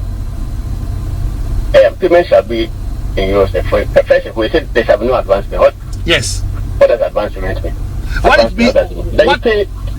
What it means is that you are not the supplier was not going to be paid any cash, any money for him to use in procuring all the accessories and everything to manufacture. So the manufacturer will use his own money to buy the ambulance vans, all the accessories from across the globe, with the security from government being the LC. And the LC has conditions precedent. Hold on. Bridget, yes, advance payment not mean paying in advance of the delivery of the goods. They said no advance payment. Yes, advance payment means that you are paying before the goods are delivered to you. No, they said no advance payment. Not that there's advance payment. Yes. No advance. Mean that you will not pay. Yes, until the goods are delivered to you. Also. Yes. Yeah, so until the goods are delivered, you don't pay at all. You don't pay. Also. So, and then also it goes ahead to say that payment shall be in a free manner. LCs on site of goods. In fact, what is it, even LC on site of goods? What does it mean? What LC on site of goods means is that when you ship the documents, when you ship the goods, when you ship the goods from your port of origin, the bill of lading of the goods is what you use as LC on site of goods means means when the goods have been shipped. They have been shipped. Not and then the goods have been delivered in Ghana. No, when the goods have been shipped. Because you have gone to do principles. So what I'm trying to explain is that you use the bill of lading. You use a bill of lading. You use a bill of lading. You establish the LCs after. Pause. You see the problem of Godfrey Dame. He doesn't understand anything about these international payments at all. And he wants the witness to accept his ignorance and then go to court to make a statement that will expose the witness as also as ignorant as Godfrey Dame. Because you see, what you call a letter of credit It's just some guarantee. You sign an agreement with somebody that I'll supply these ambulances. But the person must also be secure that when he supplies the ambulances, there will be payment. So you sign a document that, look, the moment you are able to buy your equipment yourself and you ship them and you bring the bill of lading to me for me to satisfy myself that the equipment had been shipped and that this is the evidence that I will be receiving them on this date, then I can also authorize the bank to pay you what has been agreed upon. Because you can't go to the sea and reclaim the things back. You see? So that's all. So a letter of credit does not give you money until I eventually tell them to pay because I have received the items. So you are saying that somebody signed a letter of credit and so the nation has lost money. And your government took over. If you realize that the things have not been received, why would you authorize payment? So this is simple, but the problem the problem is ignorance. Okay, go ahead. Continue. Inspection. No. About that. No, the LC is established as soon as you sign the contract. You establish the LC, and that becomes the security comfort for the supplier to invest his money. It says LC's on site of goods are returned upon the signing of the contract. Yes. For every 50 ambulances. Yes. Yes. Which contract is this? It's not a contract for every 50 ambulances. So in under this main contract, this was like the main contract. The main contract and LC for every 50 of the 200. You said so. So the contract is not saying that government should establish one LC which is 15.8 million euros for the whole 200 at a go. No, government has a bulk contract of 15.8 million euros. Now this contract will become the ambulance will be coming in tranches of 50 ambulances. So you establish your LC for the 50. When that 50 have been delivered and everything sorted out and handed over, another LC is established for another subsequent 50 until you finish all the 200. That is what the contract says. So the LC that was established. Even then, no. I don't agree with your explanation. But even then, this explanation, that's not what happened in this case. Okay, what happened? Yeah, that's not what happened. Yes, because the LC was established even before pre-shipment inspection. Yes. Also, yes. There was no pre-shipment inspection. So, yeah. so it means there was no basis for the LC to be established in the first place. No. That's really not your problem anyway. Right, that place, yeah. In that particular place, you are getting it wrong. If you may have patience for me to explain to you. You are getting it wrong there because when you establish LC, the LC had conditions precedent for it to be honored. And the condition precedent states that you can only cash the LC when you present shipping documents, which is bill of lading, to the Ghana International Bank of the buyer before the LC can be honored. So even though the LC was established upon the signing of the contract, was supposed to be established upon the signing of the contract, it cannot be cashed or honored. It becomes a form of security for the supplier to invest his own money. And when he ships the ambulances, he can then send a bill of lading to your bankers to then honor the LC, because that is a condition precedent. But in any case, in this case, even the LC was actually cashed. Everything, that payment was actually made before the goods were shipped. No, the goods got together. No. Oh, yeah. He couldn't have the supplier. There is no way under the sun he could have cashed the LC before the shipping document, which were condition precedent, was presented to Ghana International Bank.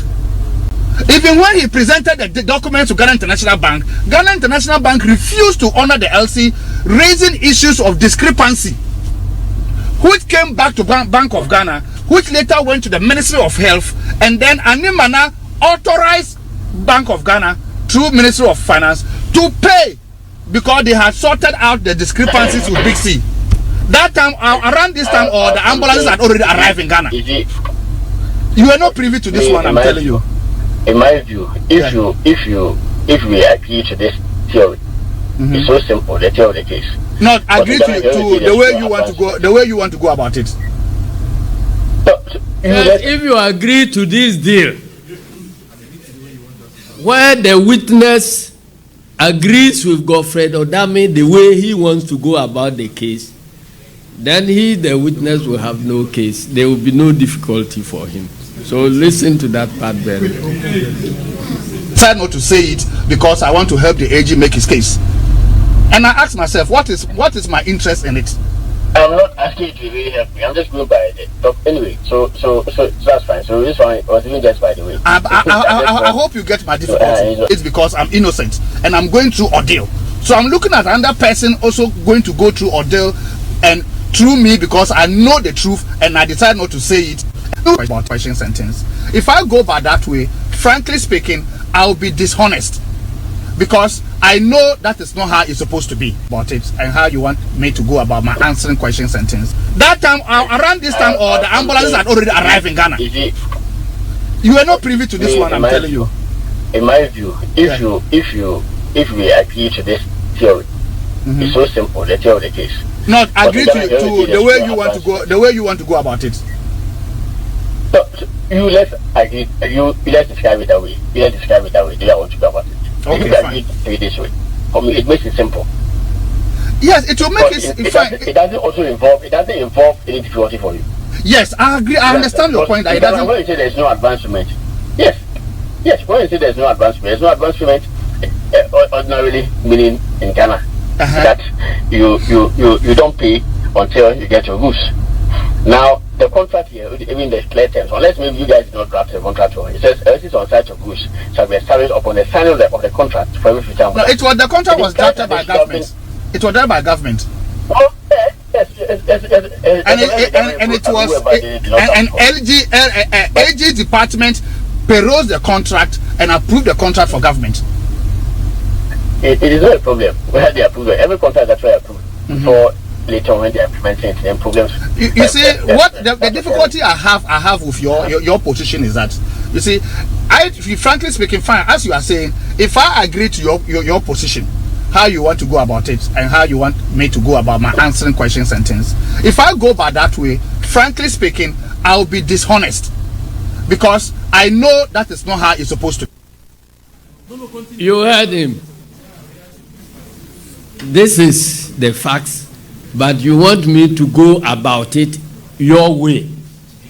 And I feel that if I go about it your way, I'll be dishonest.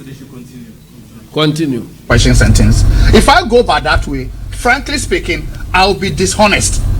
Because I know that is not how it's supposed to be.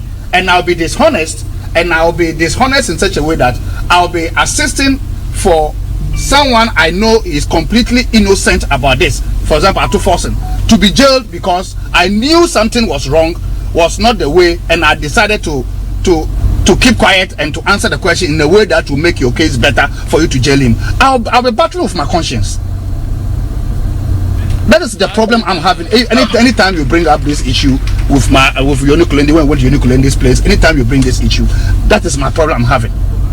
Because me, for example, that is the problem I'm having. Anytime you bring up this issue, me to go about my answering question sentence. If I go by that way, frankly speaking, I'll be dishonest. Because I know that is not how it's supposed to be. And I'll be dishonest in such a way that I'll be assisting for someone I know is completely innocent about this. For example, Atu Forsen, to be jailed because I knew something was wrong, was not the way, and I decided to keep quiet and to answer the question in a way that will make your case better for you to jail him. I'll be battling with my conscience. That is the problem I'm having. Anytime you bring up this issue with Unikulende when I went to Unikulende's place. Anytime you bring this issue, that is my problem I'm having. Because me, for example, I am in this case because I'm innocent and I'm going through ordeal. So I'm looking at another person also going to go through ordeal and through me because I know the truth and I decide not to say it because I want to help the AG make his case. And I ask myself, what is my interest in it? I'm not asking you to really help me. I'm just going by the top. Anyway, so that's fine. So this one was even just by the way. I hope you get my difficulty. It's on the phone. I don't even know that. Oh no. Don't worry about that one. My issue I'm talking about. Oh no. You and I will be meeting. Please. Order.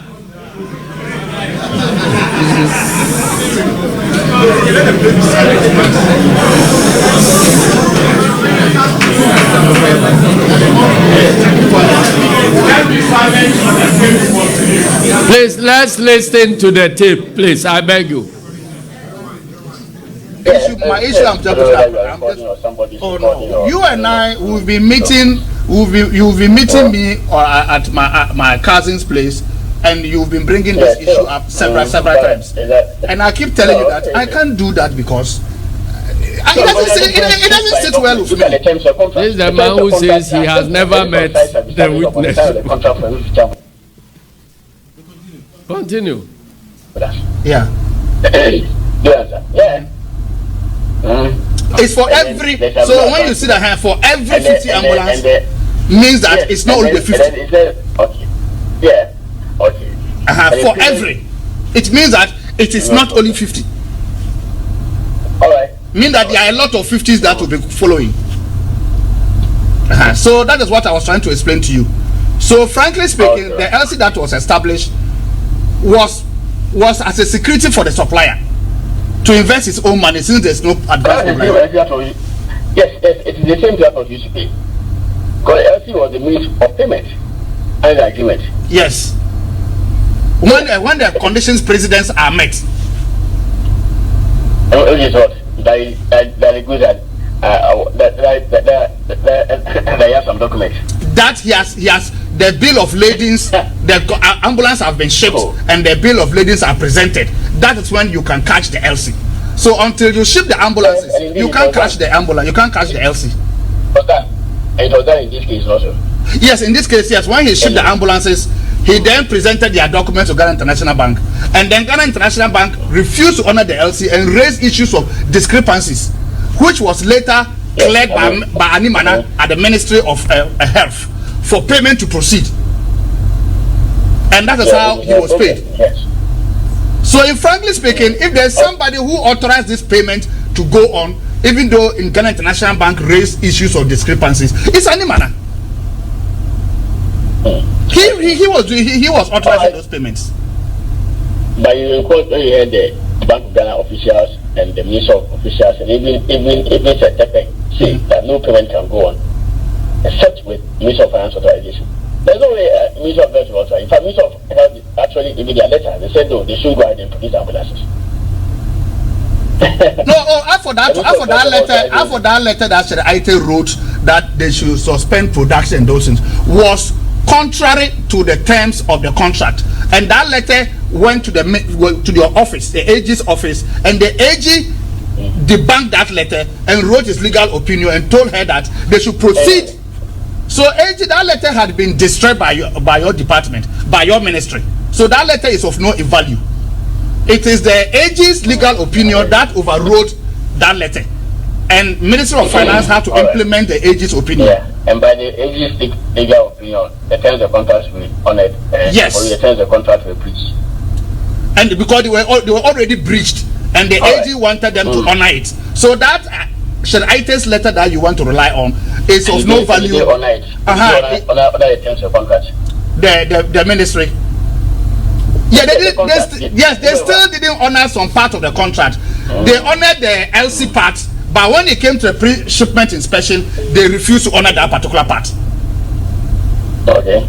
So they waived their right to go and inspect, and then they turn around and blame people for you not going to inspect to rectify any manufacturing defect that the pre-shipment inspection was meant to kill. So Sheraite, through her negligence and refusal to implement the principal inspection, created this problem. That's what I was trying to head. The reason for that, that's my timetable for the rest of the. That means that you are not going to be around. So, yeah, and then even next week, the whole of next week, I'll not be around. If there's a way of you not even finishing next week, I would appreciate. Oh no, okay, no, I'll not finish next week. I don't think I'll be able to finish because the documents are many. So you will surely go and come and meet me. No, but that will also depend upon the judge's behavior. You can bring one medical experience next week. Okay. Yes, okay, fine. If you bring a medical excuse next week. I think you. How can I bring medical excuse? No, you are saying that I should bring a medical excuse next week. You can if you want. But brother, you want this woman to issue bench warrant for me again? Anyway. You see, Attorney General asking the witness who is fit, who is not sick, to produce medical excuse duty to go and mislead the court.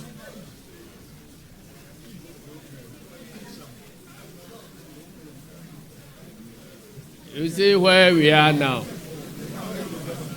Minister of Justice asking somebody who is not sick to go and forge a medical excuse duty to go and mislead the court. Ebusiana chese san komo twitwi we die odios upon odios papa ena NDC amanyokuo nu wo maboye nkomo twitwi ekoso ewo ato forcing just say yes scandal sa sikeye wo ambulance ya akofa bibia baya wo mo keka ho asem we nyina ni nyina na ya ato forcing therefore ya ena just san komo twitwi we ekoso ewo Richard Jakpa ene attorney general wo mumienu no ente we fiasa na se de meyati ase ne ntia NDC amanyokuo no wo mu tu di ne se crucial moment of truth na just wo de wo mu betwantro eye nokra na ena wo mu ba beka na ye sha attorney general pa wo ka kire Jakpa se obi a wo fa evidence mbran court se wo yane de asemo NPP amanyokuo ni NDC amanyokuo ju wo mu hu okrom hanim se mo amuhwe de ekoso nyina eyade a just fighting corruption ebetumi ayeye pani NPP abanyokuo no so press conference chenche no so na nya asem ketoa na wo so press conference a wo so ye no wo se hwe NPP NDC abanyokuo ma men kan kire mo asem na wo court enye media yi so ena mo ba be ka asem no wa hanum se na ba be yes NPP abanyokuo no se bi yenim de ye ka ye NPP abanyokuo no yenim de ye ka atu force mboni we na wedi atu force na woso otumi kodem na wosi otumi chi no kodem na momo sa am kata so mu aso na mo ba be ye ne de MPP amanyokuo ne sen NDC enya de be fa wo mo nka wo ma no tum na NDC amanyokuo no atu force mbe destroy o man Ghana wo me say o man Ghana me di o man Ghana sika embetete o man Ghana ne mpansa mo de sa de ne de wo mo ndi ntum wo mo nhwehwo ma abranti ato force no nko squad freeze this anunti ena NDC for ne mo hare ma mo de aba media no so de ne mo say ma daje ena se ne mo de ne nam na attorney general si yeyi ne do mo se hwe ye ko yi ne di wa yeyi ne di ne yeyi ne di ochina yenko na yenko tie NPP amanyokuo no so wo mo press conference a wo mo so ye no emra sisi no wo mo press conference no nipa wo kasa papa eye wo mo national organizer na nabi and somebody too jade yenko tie emra sisi a so for madarma asema ye kan ya asema ho hande na fo yipa NDC for adendada atro kontompo epese omudu mfutro gu Ghana fo ani sene be ya omupani a wo parliament ya bo no edu so o Ghana boka o Ghana ahwe sika odini pe na namra kwa so mo tretia e Ghana mraso no pese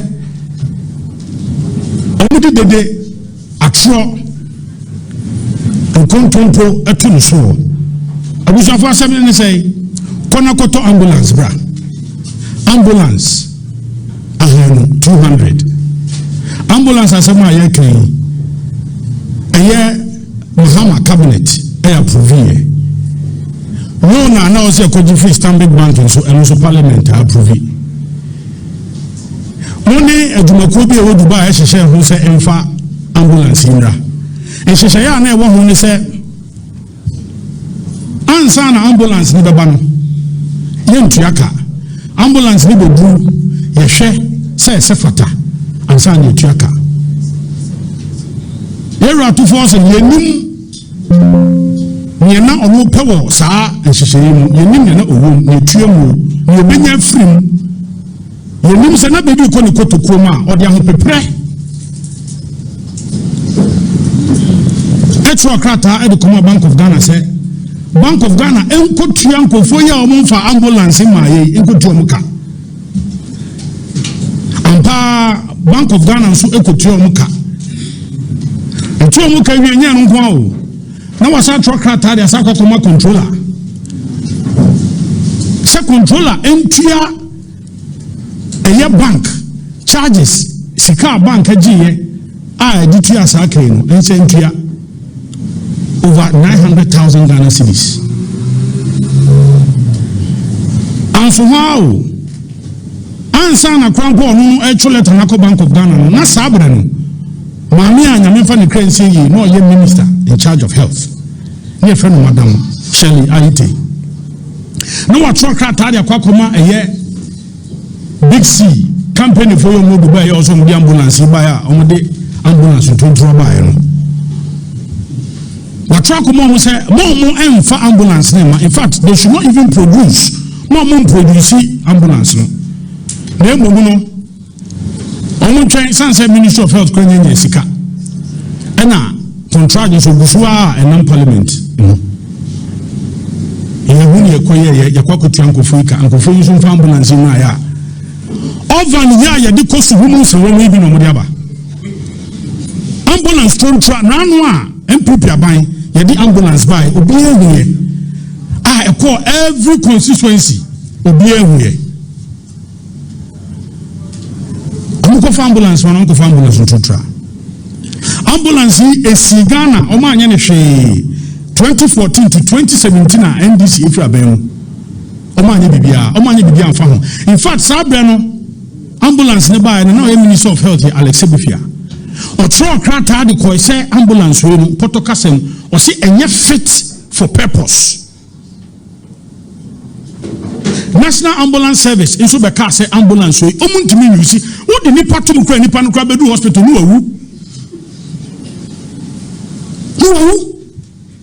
what Bogana ka what the Ghana dream yet what Jiran Senibia Yabo Kwadu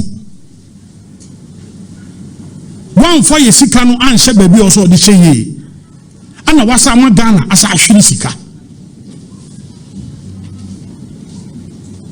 I said, we walk out in Yano, the Attorney General Yamiano Ukraine or Akukudopa.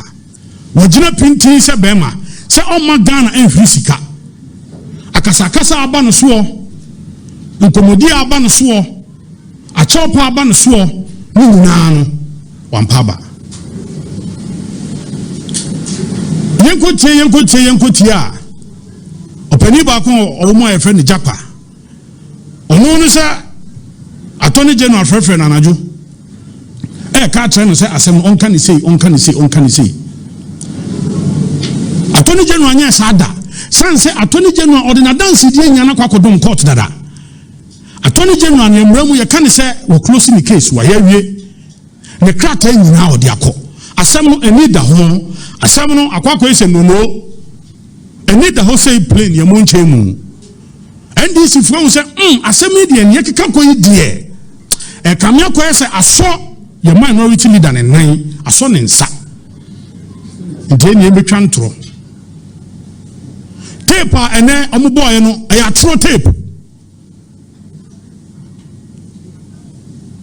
no doctored case ni ya twetwe bi afrim ya sada ahyedem ade abafu mfidie ya dia fam anya ai ne tantantan yembe tuntu abonten na tape o ba o hana national chairman na stop it oh it has more no can play mumo hey na dan ye cheche usu anya tape o ba ya fe na tape no sabe run ho commentary as ache tu bo tape na edu ba bi obunsani nguase aba na osum na ho small we ya Attorney General asema na o kan odi lead no o kan say o say mumo man ngoso mumo nguase press conference be no usu wa dance ya Jaina Ghana for journalist mwadwumu pi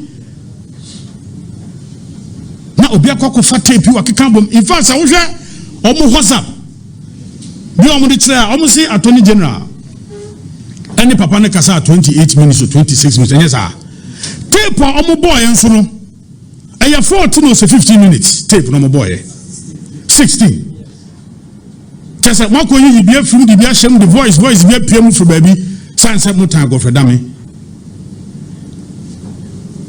etibu ba samu ye ne basa Attorney General go fredame on resign o china obekoso edi na Attorney General. In fact, His Excellency the Vice President Dr. Mahmoud Bawumia Soba no bo na ya Attorney General obekoso edi Attorney General no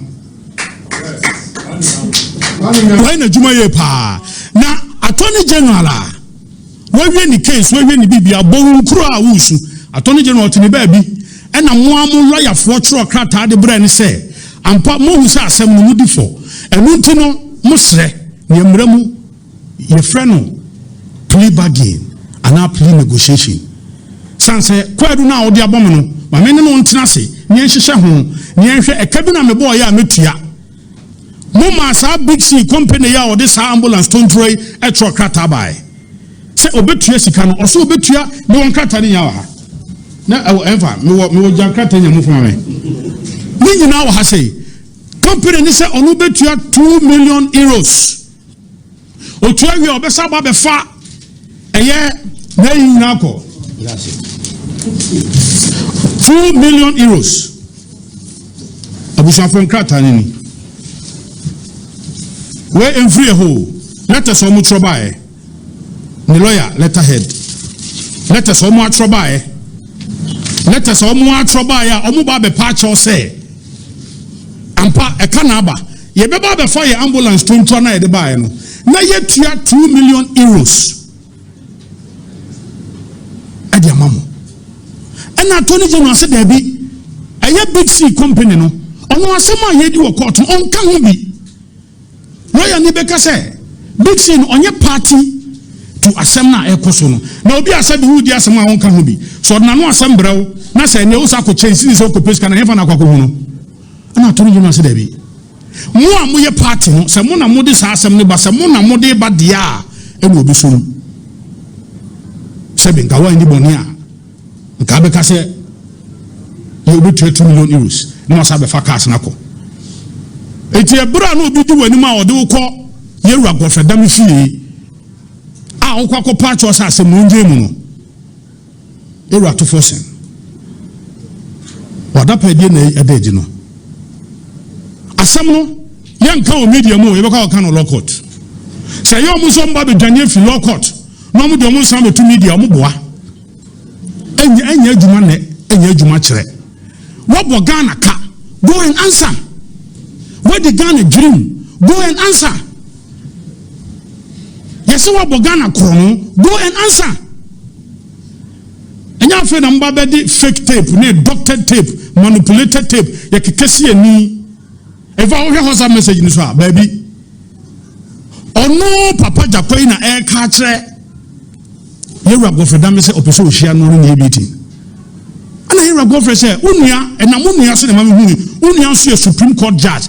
Your friend Justice Emmanuel Johnny Kolendi o boss no de mano enti wunia enti any arrangement no meeting go say bia no me dia fa no so o boss nko a o ma Supreme Court judge ntia and the NDC for Dani atem ni say you are go for dam na person arrange meeting for what said there no be free a okuta onwa na dance die a emudu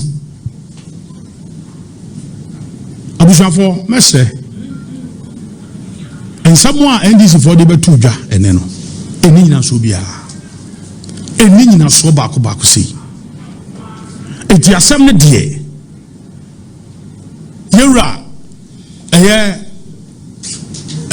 atofosen mesre asem ewo ho a wo so kwansa wo court enye sa ntro we na mo de be fa go fedan ma me wie a me kan sei me Attorney General for your home about my home back. Godfrey Dame, for me, is the best Attorney General Ghana young man. A branchia, or Jen Juma Kama, or when it will board the mobia. What said I senior Jumano? Number so museno. And this is for Munti. Unresign, unresign or China. Obekoswa and Attorney General and why in the Juma send ye fata. No doctored no fake tape, no market can see any and no my nyano, and kusi baby. Obekoswa and the Juma. You be share court, near Kayasem court, in the media money beka. Abushafo, Yamushamo. We are all trained lawyers. Standing here as a lawyer, even a magistrate, a circuit court judge should call me as a trained lawyer to visit him in the house to have a discussion. I will not, for any reason, say that I will not attend. But that meeting should not lead me to abuse my professional oath and pervert justice. Lawyers. NPP amanyoko so press conference a wo ye no ene yakwa akoti enti wo so de wo se Attorney General won resign nen wa resign ochina na NDC amanyoko no wo ma ye obi be se copy and paste wo ma kate bi ene wo di bia keka wo so wo ba Kumasi online media school ye kira wo edit no enti sene ye kira wo edit na to wo ma sum no ene wo ma kwa imply because sene ye ka wo ma kate akeka bom ni de wo bia nka njo so we ya kate akeka boba ujindi Kumasi online media school yensanu adwuma no tire NPP de wo mse NDC for mutumu mutan asem na wo court ye meka wo media no so say mabeka wo media no so ne yima no but mu ye mema pa sebi mu solia no pese ya mo bema ni gina so mo nsa so hia wo mu court ni pa na just wo ye involve ya to force ni de mutumu mutan a je oni de ya de obeko isane say wa Bo my Ghana kawa mo my Ghana ye lose si pem ma enya sem ketwa sisi and I don't know say fiansa na MPP amanyoko no fighting corruption no we mani abra na we na me amfa kwemu na MPP for we na NDC for ba Kroma no me de keke say you host na no ye di kan no was one dey wonya ba ya nipa wodi kan MPP for ko opposition na land ba ya na nipa wodi kan asante bediatuo wo de ne court straight just a boni ahudu abrantie wedi ho kroma no say no wo be boni ho mode say abrantie ri betua ni nyina aka ebusia aha na mbra mam kwan na nsema me de beso mo sa tija chumedie no me de ni nyina beba na wie ya adwuncha wo bia no fefa comment section na say ma me bia kwaso wo mpotem so a entwa ye no 0557036109 ubetimi e de aba bedan me mo amu echi amoha me na time so mo relax ma me wate me ba cho sa so na auto product obi e company bi obasi aba hudero e de ma wa 0550623377 and 0557036109 numbers 2 na mu bia be free for sponsorship bia no e yade aye be cho so ne no atwetwe nkomo Kumasi online media school 3 months intensive practicals 100% straight wo mo de amafo FM baby biara wo bia no woni jinsam twedwuma ho de a Oche sene NDC amanyoko no wo mo kate video na me so wo mo ba Kumasi online media school ne kire wo mo enti usu be biara wo bia no bra Kumasi online media school na yemfa mfantete ye pem courses ahodo na echegu wo kasafoni ne no ye forms ne 100 Ghana cedis wo benya be wo front desk of Kumasi online TV baby biara wo bia no betimi aba na wo ba be fa ye waskwa Yeniti ya Mars ND Sheni for any inquiries for the company 0550623377 and 0557036109 109. Uya wedding, engagement, birthday, photo shoot, program bia Kumasi online TV. Ye bia ya puma to onso betimi aton sa friend ya ba betwa program no. Ede ama kama we dey video coverage, Facebook, YouTube, other social media platform ni su ina no. Ye betwa dia ko nti mo ya sorry a mo ye conference e bia mo ye program bi online ti de mo ye bia school for so sa ankra wo bia o shop anu de wo ye bia no. O to sa for 16 regions ni baby aye beba na yaba betwa ede ama kama ene de so de atadwe yatin de nemu amusi dan mu amasi dan ye wie mu amasi dan wo waterlog areas na painter modi ko chi dan no won enya papa mamba so hwame na ya se wo me chi akwa man kanfo paint papa mfa mamo mu ko fa bia sa keke mo se paint na mo de fa dan no so amani chi asa hya ye wawai de bia me betena fidie manum se na me kasa ya na me kasa muda makoma so me domo de ye papa na bre bia na me de beba be so mo won se sisi an wo dan no ase niema bia yi popo bibiri ni ade nyina epiepie ho sanse wan fa paint papa fa dan no ho wutu weni market paint fu bia na akofa na ade fa dan no eno tina na se nu pia bonten kwa na ga bi kura wo honum na wuchi aga na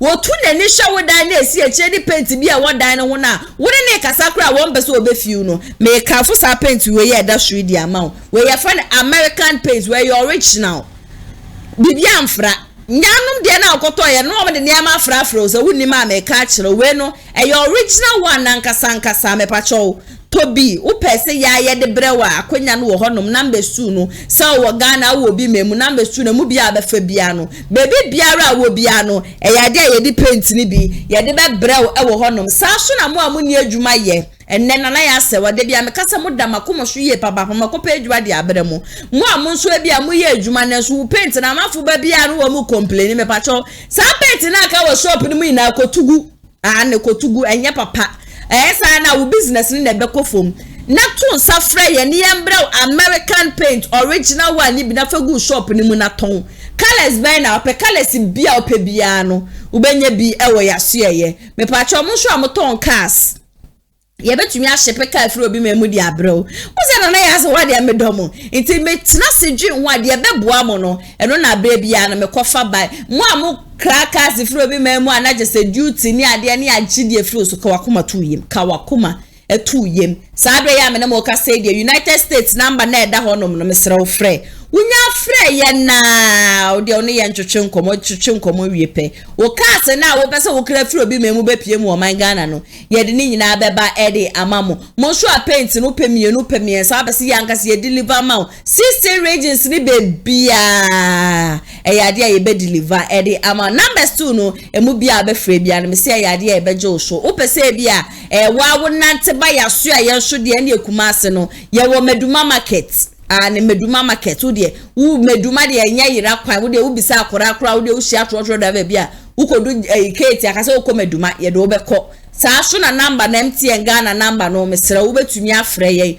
wonya afrɛ ye se kima yanga se ye be ma direction no na wetumi aba we nya yira kwan wo nyira why 0244907376 0244907376 frɛ na one ye entwetwe nkomo hase na mbrɛ be ma kwan na nsɛm a me de be so mo no me de ni nyina no esi me advert ni ade a me ye nyina no me de ni nyina no esi e wa hanim say abrante Paco Joe Manuel and it's na MC honom de ma me saso na Junior editing video we de ma me na se shonko enkoma executive producer Mr Daniel Yebo lawyer for Safatija Jumedie mo nyina so nyakopon hwam ye papa me dom sene mo nso mo dom de better for me free baby and me sa betena video honom say na me de ho nsensem nyina no aba besom media ne nana ya asewa makram ye besan so edi hia bye bye. Amafwe Kumasi online TV production yaba ne de ne yaba ye de equipment ekukudam ana ye de aba se eye camera de enam wiem de nam fom de enam ensuom ni nyina ye wo bi e wo honom a TV production yabo e hu ye pa se wo ye dwumadie bi etese wedding eye engagement sorry ana schools se wo ye semna bi na pese betwa ko all the social media networks and so e de amaw ye ni ntotonsa na fre eye Kumasi online TV production for na yamra na ye dwumadie ne ne ama kama fe a ebo no eda fom pa the production so the sound quality video quality ni nyina e wo soro wo pese wo hu ba bia wa ye wo Kumasi eyetia media opposite one ma ana se to nsa ne frɛ wa homa trufo so 0550623377 Kumasi Online TV Production ye demufua e wo Kumasi kodua mu